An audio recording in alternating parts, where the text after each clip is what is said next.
Welcome to the LoVasco Briefing podcast. Happy to be here. Excellent. Last week, Jim and I were talking a little bit about the weight that plan sponsors carry when they're overseeing a retirement program, and sometimes the weight that they don't understand that they carry. Today, we want to pick it up in a new format where we talk a little bit about the difference between activity and governance, right? A lot of organizations, they think they're overseeing their retirement program properly and doing the right activity, but they don't realize that activity isn't quite governance. So talk to me a little bit about that. What's the difference between activity and governance? Sure. Yeah, plan governance is probably the most important and honestly probably the most misunderstood when it comes to topics related to 401k plans. A lot of times what we'll see as plan sponsors, they are certainly having meetings, they're reviewing investment performance, they're meeting with their advisor, but just because you have activity doesn't necessarily mean that you have governance. Just as if you have a gym membership, it doesn't mean that you're in shape. It takes execution in order to truly prove that you're getting results. And that's really the gap that we're talking about, is the difference between true governance and then just running through the motions of activity. Yeah, no, it's good. I know that a lot of times the first thing when we talk to a plan sponsor wondering if they're meeting their fiduciary responsibilities, they point to their reports. So Sure. What does a typical quarterly report include? Right. Talk a little bit about that. Yeah, record keepers and advisors are generally going to produce investment-related reporting. So it's going to have an analysis of the investments. You might be looking at year-to-date or 3-year or 5-year trailing return performance. There'll be some measure of expense ratios, that type of information, but it really doesn't provide any information other than that. Whenever you're doing any kind of analysis, it's just a number until you compare it to something. So typically you're looking at some kind of reporting on a quarter-to-quarter basis, but you really have to step back and look at, okay, we're looking at the data, but what is that telling us, and what are we going to do about it? One of the issues with quarterly reporting, it is truly backwards in nature. So you're looking from a rearview mirror about what happened, and you really need to sit down and look at, okay, now what are we going to do about it? And Right. You do that with a structured process of evaluation, having engagement as a committee, and making decisions that are prudent for the plan. Right. So you're saying that just having the reporting, because a lot of times, again, we talk to these plan sponsors and they hand us a report and say, hey, here's our governance process. Right. Right? Why isn't that report just the governance process? It really doesn't get to the why or what we're doing as far as governing the plan. There's no decision-making related. It is truly just a data point, but it really doesn't give any kind of oversight to what we should be doing as far as what's in the best interest of our participants. Right. And that kind of speaks to my next question about this is, if I was going to open up the fiduciary file and you were going to point to, hey, our fiduciary oversight process is this quarterly report, what is missing in that quarterly report to properly have a fiduciary file? Yeah, one of the most important things, if you're looking at investments, and there's certainly several aspects to governing a plan beyond investments, but investments do make up a large part of what a 401k plan is. Probably the most important item would be something called the investment policy statement that's going to provide the decision-making framework for how the committee is going to evaluate investments, how they're going to monitor over the long term. You can then take that process of evaluation and apply it to historical reporting and then make decisions based on what's outlined in that investment policy statement on what to do moving forward. You said that before that governance isn't about what happened, right? It's about what was decided. Right. Tell me a little bit about the difference between what's happened and what's decided. Yeah. At its core, plan governance is having a prudent process and defining responsibilities as it relates to what the committee is going to do, and then having the structure there to monitor and document on a go-forward basis. You should be looking at, it should be a story. You should be able to read that, know exactly what occurred, know what was deliberated, what data points were looked at, why they were looked at, what thresholds were applied. So that's really what you want to look at from a governance standpoint. Mm-hmm. So, Chris, let's look at it this way. If somebody pulled the committee records, right? And what would they need to see to understand how decisions were made? The biggest component as it relates to governance that's going to tell a story are the meeting minutes that are going to document every discussion that occurred, the engagement that occurred within the committee.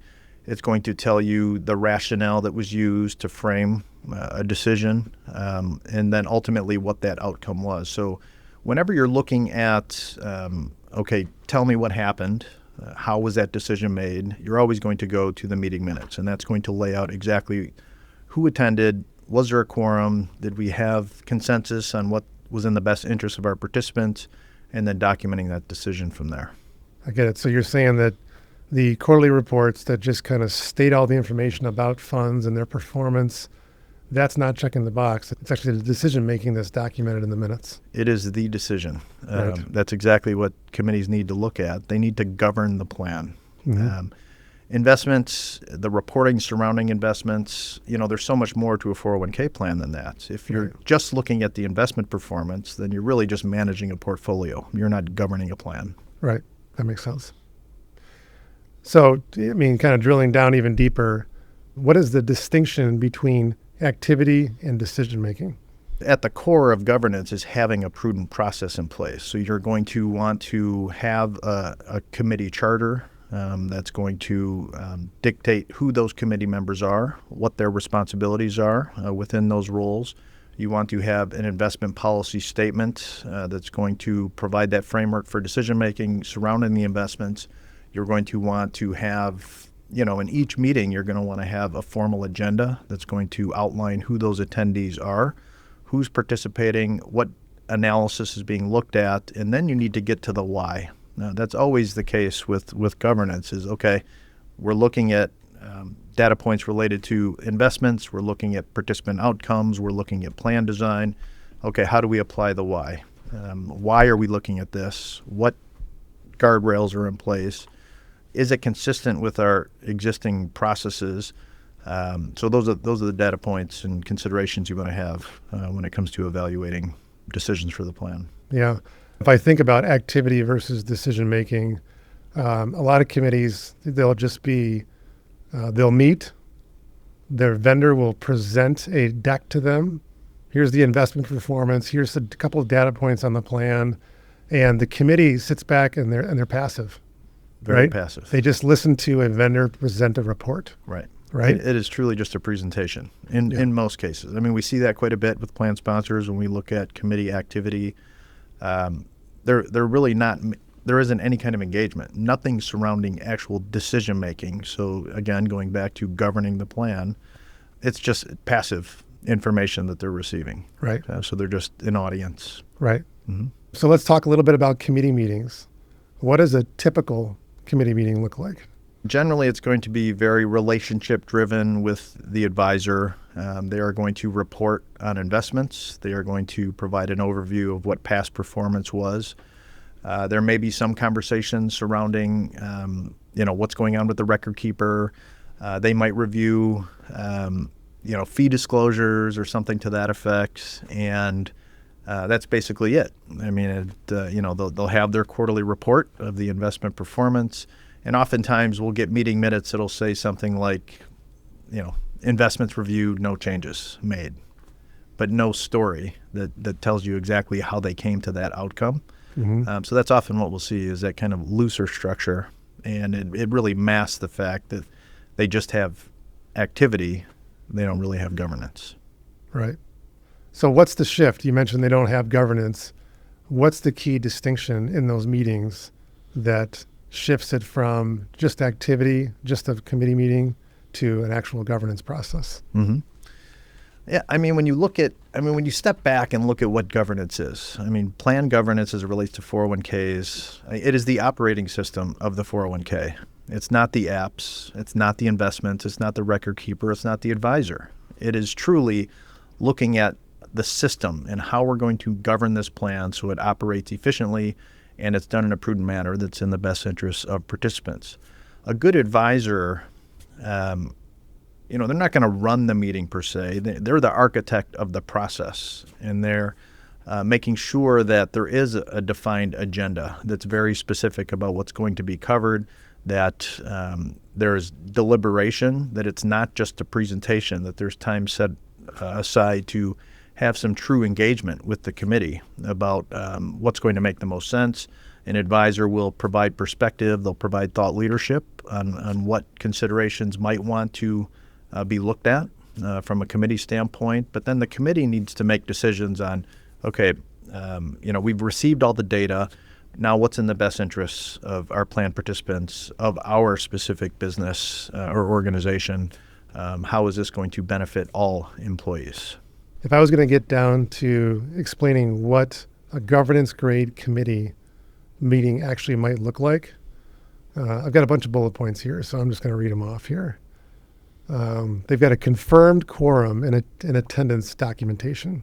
They review and approve prior meeting minutes. They have a structured agenda tied to the IPS and committee charter.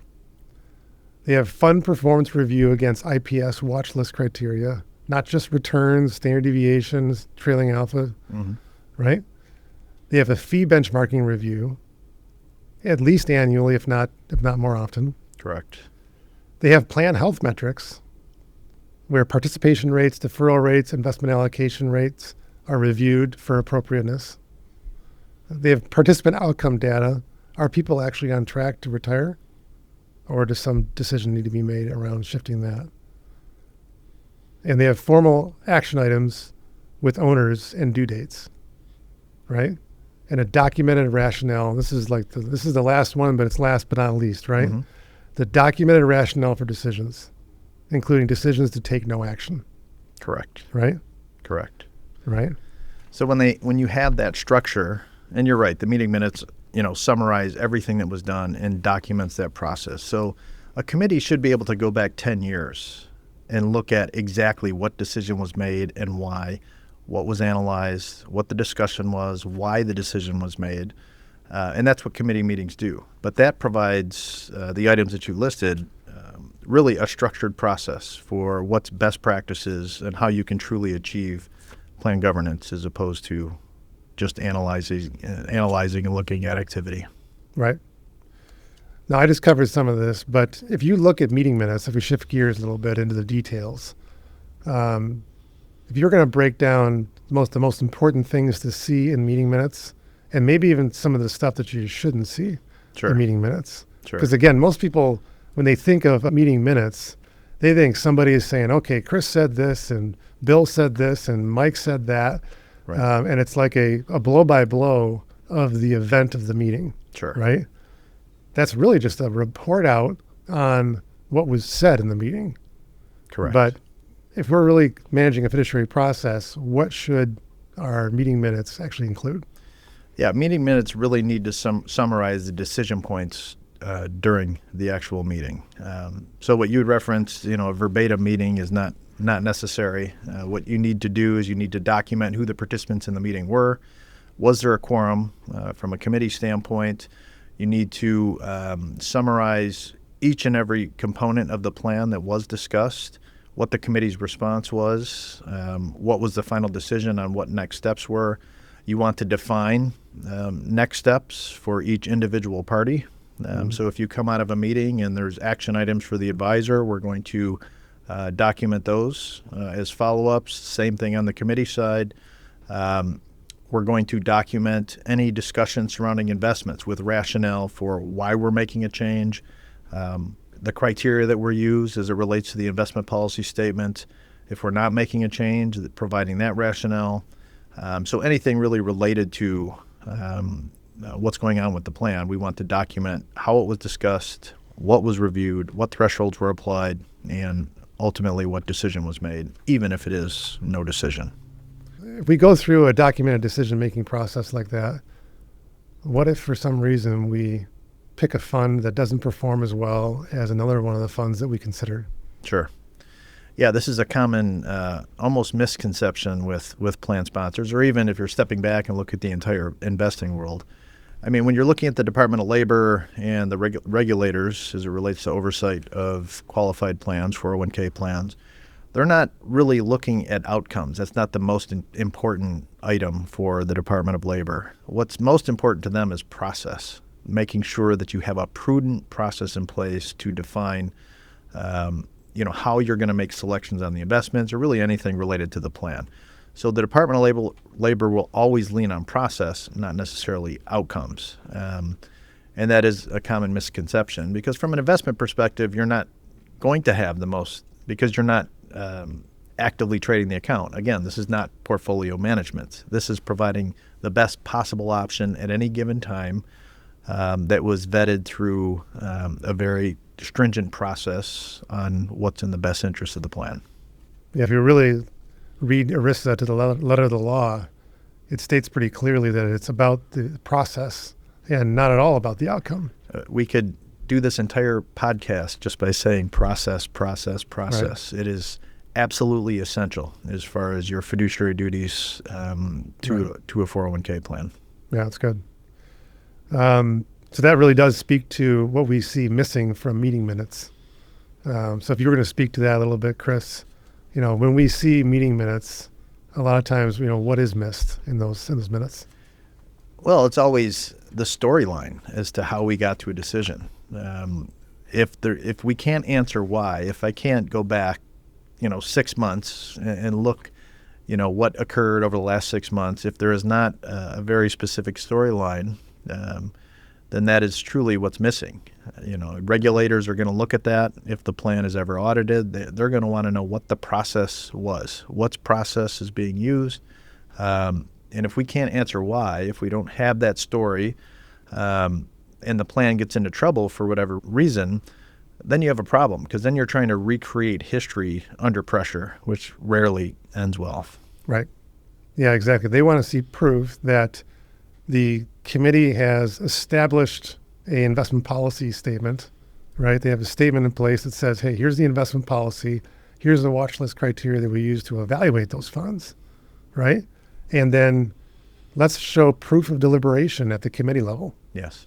Right? Where the committee is sitting down and saying, okay, we have a fund that has failed watch list criteria. Let's consider that fund versus alternatives and decide, are we maintaining that fund or are we going to replace that fund with a different one?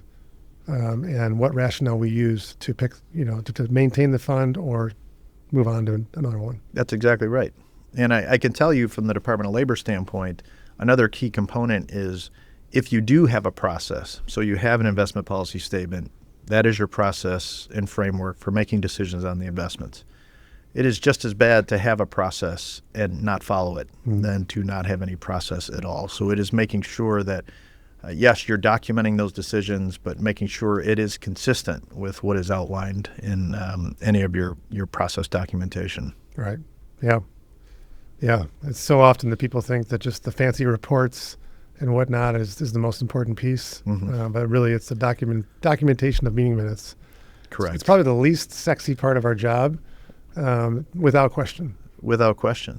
But how many times have you gone back to a client to find out exactly what occurred? And because we have clear meeting minutes, we know exactly what the conversation was, why the decision was made, and certainly helpful on our side on the advisory front, but much more impactful if you are audited by the Department of Labor and it can be provided that information from a protection standpoint. They're not asking if you pick the best fund. They're not asking if you pick the lowest costing record keeper. They're asking for, do you have proof of deliberation that you consider multiple options and pick the best one in the best interest of participants? Absolutely. Right. Spot on. Yeah, it's good.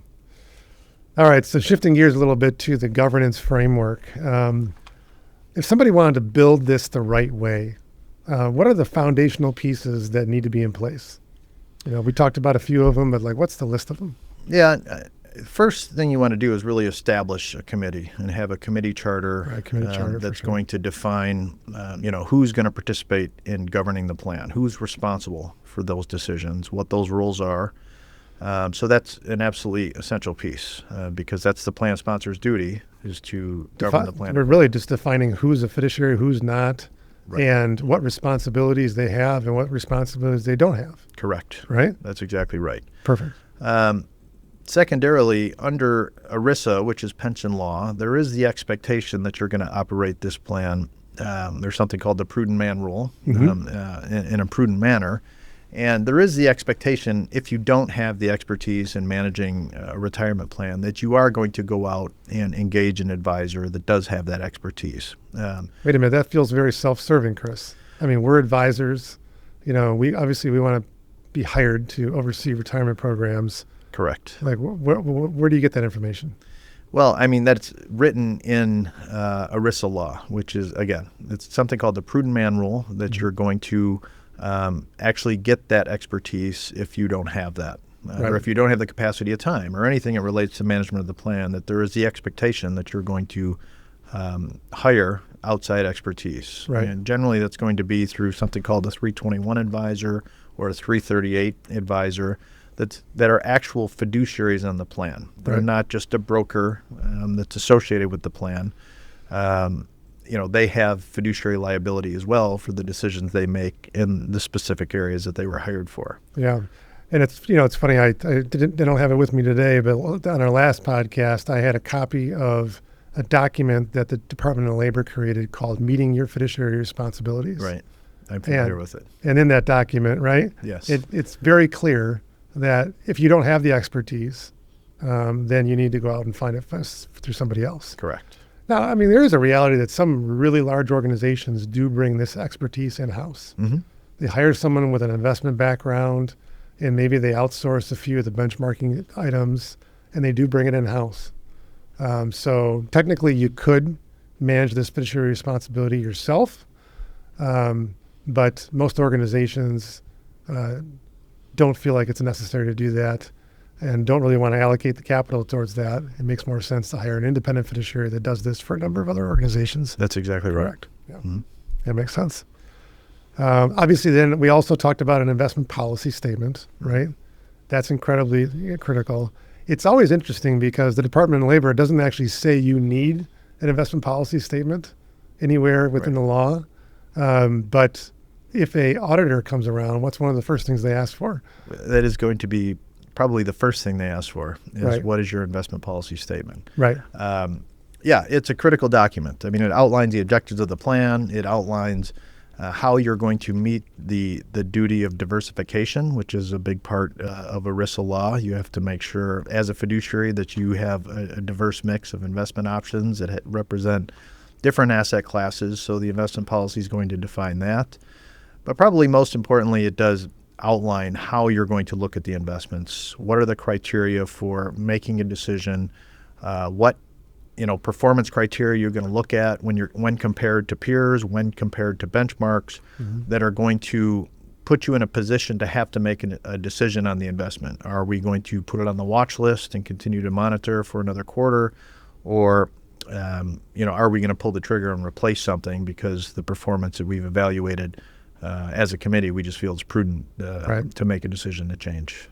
Yeah, and if you're gonna talk about the meeting cadence and the kind of the protocol and reviewing the investment policy statement, how often should the committee review the criteria they use to oversee investments?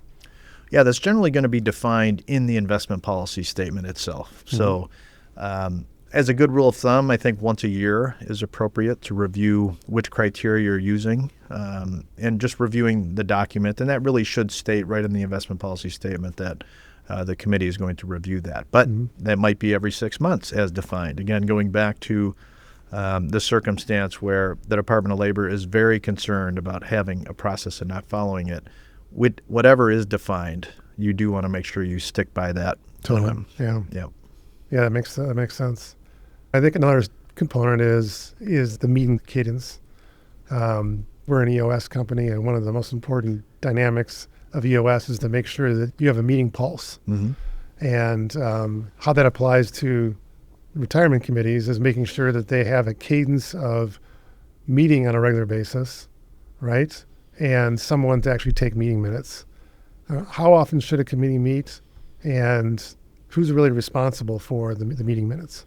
Generally, you want to meet at least once a year. But for most of our clients, we're going to meet quarterly. We're going to meet every quarter.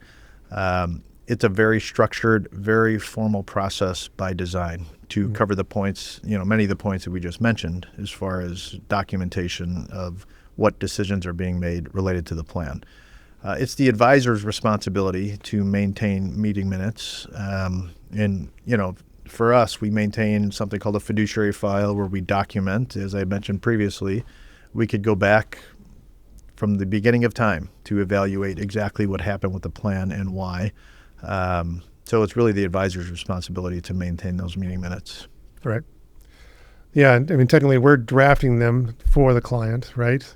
But ultimately it's their document, right? So they would officially approve of that document. But a good advisor that's stewarding the whole fiduciary governance process is going to own that document for sure. That's correct. All right, Chris, let's switch gears a little bit to benchmarking a retirement program and specifically around fees. I want to talk a little bit about the typical benchmarking process. What does an organization do to benchmark fees in a typical situation?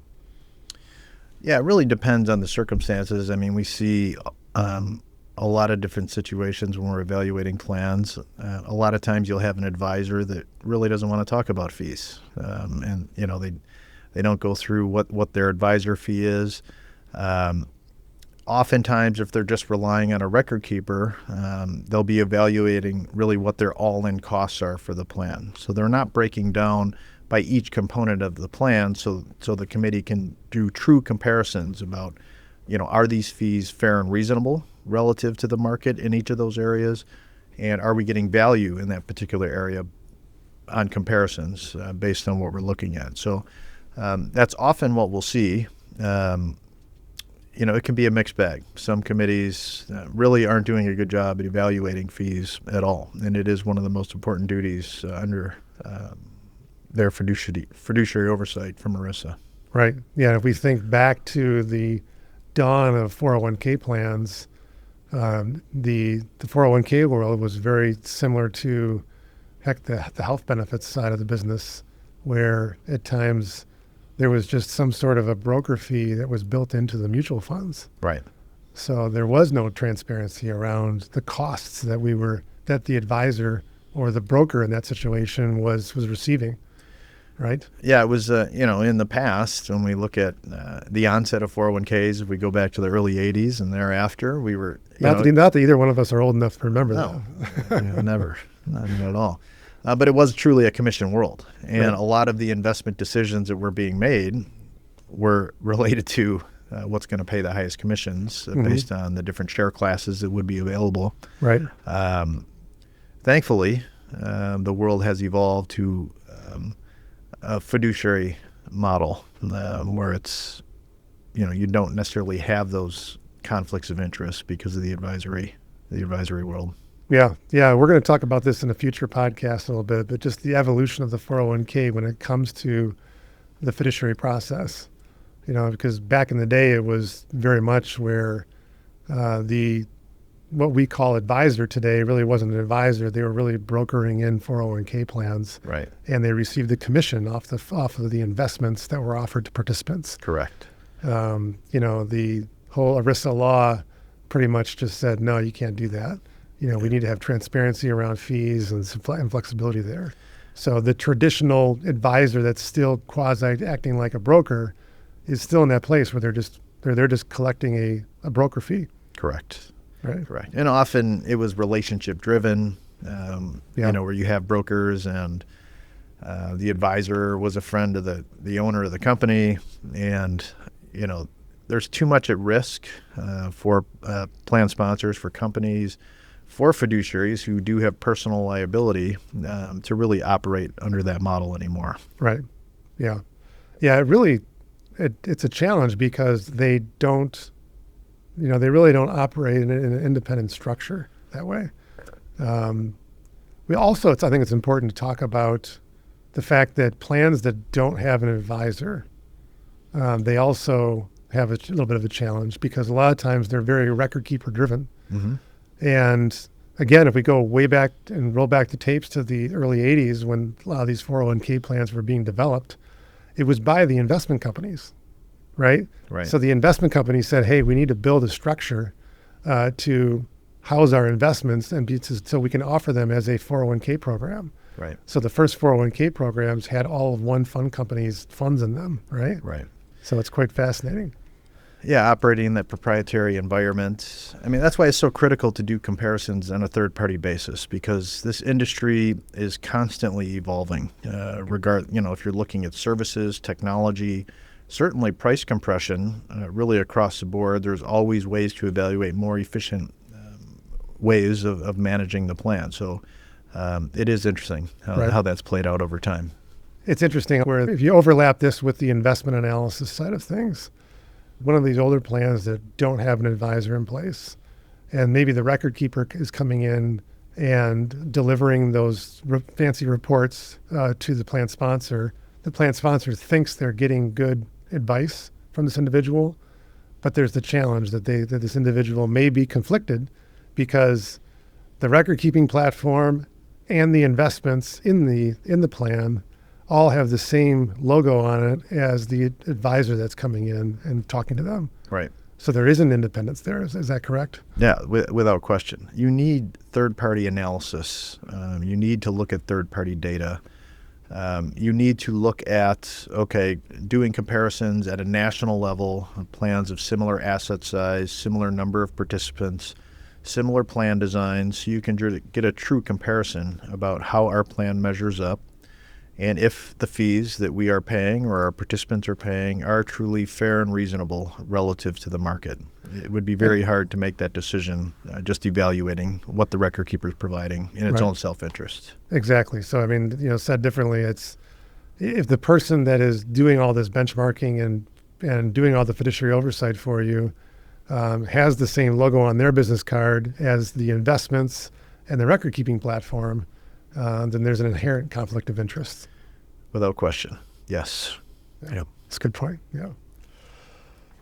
So let's switch gears in the context of fee benchmarking and fee analysis. How should a committee think about benchmarking in the way that it actually holds up under scrutiny? Yeah, you want to have third-party analysis. You need independent figures from plans that operate on a national level that are truly comparing apples to apples. So you want to look at similar asset size plans, similar number of participants, do comparisons. From a timing standpoint, I mean, you should do it at least once a year. We do it quarterly for our clients, so we have a measure of where the plan stacks up. And you want to compare all aspects of the fees that are associated with the plans. So, break those down for me, Chris. What are because a lot of times, again, plans will say, hey, my all-in costs are a certain percent, and that's, they don't know what goes in there. What are the components of the individual fees of a 401k plan? Yeah, so you're going to have multiple parties that are involved with a retirement plan. So, you're going to have a record keeper that's, they're going to hold custody of the assets in most cases. They're going to provide websites for plan sponsors, for plan participants. They're going to do the record keeping of the investment performance. So there's going to be a fee associated with a record keeper. A plan may or may not have something called a third-party administrator, which is going to potentially manage the plan document, that's going to approve distributions and kind of operate in that capacity on the participant side. There'll be a fee associated with the third-party administrator. You said may or may not. If they don't have a third-party administrator, then how is that function handled? Yeah, a lot of times we'll have a bundled provider, so an actual record keeper will handle all aspects of the so they'll do record keeping and administration? That's correct. They'll manage the plan document, which is the legal document that dictates the provisions of the plan. You're going to have, in most cases, an advisor that's associated with the plan. And of course, those are likely going to be charged to plan assets for the work that they're doing. And then you'll have the investment fees that you'll want to compare on a regular basis to make sure that those are fair and reasonable. And you should be looking at fees as it relates to the investments that are, when looking at performance, are net of those expenses.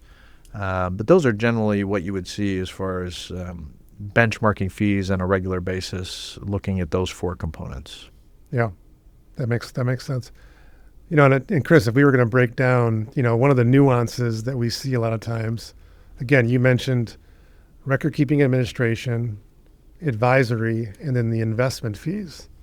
And then one of the nuances that a lot of plan sponsors miss, again, as you mentioned this, is that that investment fee needs to be net of any other additional expense. Correct. Again, we're rolling back the tape, a little bit of a legacy thing within investments, but what do you mean net? What does it mean to be net or gross of a particular fee within the investments? So when you're looking at analyzing investments, the only way that you can truly compare apples to apples, whether you're comparing those investments to best-in-class peer funds or even just measuring against the benchmark, you have to compare performance that is net of expenses. So after all fees are taken out, what is the final performance number? Because fees has a direct impact on investment performance. Well, let me drill in here a little bit. So it's net of, so if we break down the fee inside of a mutual fund, right? There's money that's being paid to an investment manager. Correct. Right? And if there's additional money as part of the expense ratio, where does that money go? So oftentimes we'll have something called revenue sharing, where that's the old broker fee, right? that's the old kind of model that way, where you have revenue. Some revenue has been set aside within the fund to offset some of the record keeping expenses that go back to a record keeper. What you want in most cases is to have that flow back to the participant, where that fee is not being taken out. So that's typically what we want to see. We don't want revenue sharing going back to an actual record keeper. And just from a historical perspective, that additional revenue sharing that was in there was the amount that was paid to either the record keeper and or the broker advisor at the time. Correct. Right? Yes, that's exactly what we used to see.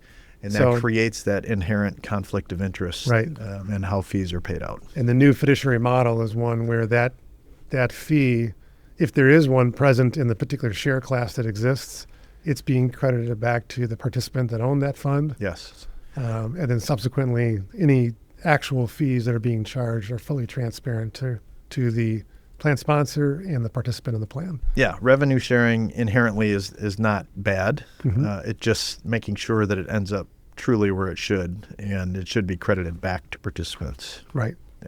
Yeah. Yeah. Which fortunately, probably I'll say it's actually 80 or 90% of the funds. You think it'd be 100% of them that we can get the lowest net cost just by using the institutional share class, right, where there is no revenue sharing built in. Right. But unfortunately, that's just not the case. But it's one of those little nuances that gets policed, and there's been ERISA litigation against that, where organizations ignored share classes. Right. And in a future podcast, because I'm going to stop us from digging too deep into that, in a future podcast, we'll break down what it means to audit share classes and optimize the share classes on the investments. Yeah, but for our purposes for discussion today, it goes back to having a prudent process for evaluating all alternatives, right, and making sure that that's documented. Yeah, absolutely. All right, Chris, let's talk a little bit about what regulators are actually looking for. I think over the years, we've all experienced a situation where the DOL comes knocking, there's an IRS audit. If we were going to look at the letter that a plan sponsor gets, what are the typical things they're requesting in that analysis? So very common to have those regulatory agencies audit plans. I mean, you file annual 5500s, so they certainly know you have a plan, and that's part of their duties is to evaluate, even on a random basis, how things are being managed as it relates to ERISA and your duties of fiduciaries. I mean, as far as an itemized list, they're always going to ask for a plan document, which is the legal document. As referenced earlier, they're certainly going to ask for your investment policy statement. But really what they're looking for is proof of process. So they are going to ask for meeting minutes. They are going to ask for anything that determines how decisions were made related to the plan. Yeah, they'll probably want to know a little bit about who are the fiduciaries over the plan, right? That might be outlined in the committee charter. They'll look for documentation from advisors. They'll want us to supply a document that states that we assume fiduciary responsibility over what we're doing. Right. That'll be a critical piece. any documentation that's going to support a clear decision-making process Right. is what the Department of Labor is going to look for. And it's not just even that. Even, you could see in a litigation environment where, they're going to try and poke holes in your fiduciary process. So anytime that you have gaps in that process, you're setting yourself up for some risk. Yeah, Chris, how often do you think you see plan sponsors that say, hey, I think we're fine, Mm-hmm. and they really weren't? I think that probably 98% of plans out there think they're fine. Mm-hmm. I think that what they have is false confidence because of some of the things that we had talked about, that they are having meetings. There is activity, but the Department of Labor is not evaluating if you're busy or not. They are evaluating whether you have this prudent process in place to make sure that there is a framework for decision-making that's in the best interests of participants. That's the overarching theme of ERISA, is the exclusive benefit rule, which is you have to act in the best interests of your participants. So just because you have activity, going back to the beginning of the podcast, it does not mean that you have governance. And I think that most plan sponsors think that they're in good shape until they run into trouble. Chris, if we were going to wrap things up and you were going to give the plan sponsor listening a little bit of advice, they thought that they were doing the right thing and they just listened to this talk and they just said, wait a minute, I'm not sure I am. What should they do first? They need to step back and really look at how their committee is structured. So making sure that the committee charter is in place, that they have that framework for decision-making on the investments, so an investment policy statement, that they've hired the expertise to prudently manage the plan. They can walk alongside with them as a fiduciary, making sure they're documenting through meeting minutes all of the decisions that are made related to the plan. And as you step back and look, you always want to make sure that you have a clear understanding as to why an action was taken. So that's really what committees are tasked with doing, and that's how they should structure their committee arrangements. Yeah, that's good. And if they're not doing that, then they should probably go out and seek some guidance on that. And I will say that one of the tools that we created that really helps plan sponsors, even if they're not ready to pick up the phone and call an advisor like us, they can go to our website. We've got an assessment built in there. It's a 15-point question where if they can go through and answer all 15 questions, a 5 out of 5, they're doing great. They really don't need to give us a call. If they have a current advisor, that advisor is probably doing a great job for them. Mm-hmm. But if they can't answer all of those questions 5 out of 5, then it might make sense to have a conversation. Without question. So we encourage folks to take a look at that, use that free assessment. It's a valuable tool to uncover any gaps in the guidance that they might be getting. Correct. All right, Chris, thank you so much for joining the LoVasco Briefing podcast. Thank you, And Mike. Truly a pleasure, as always. We'll look forward to having you on again.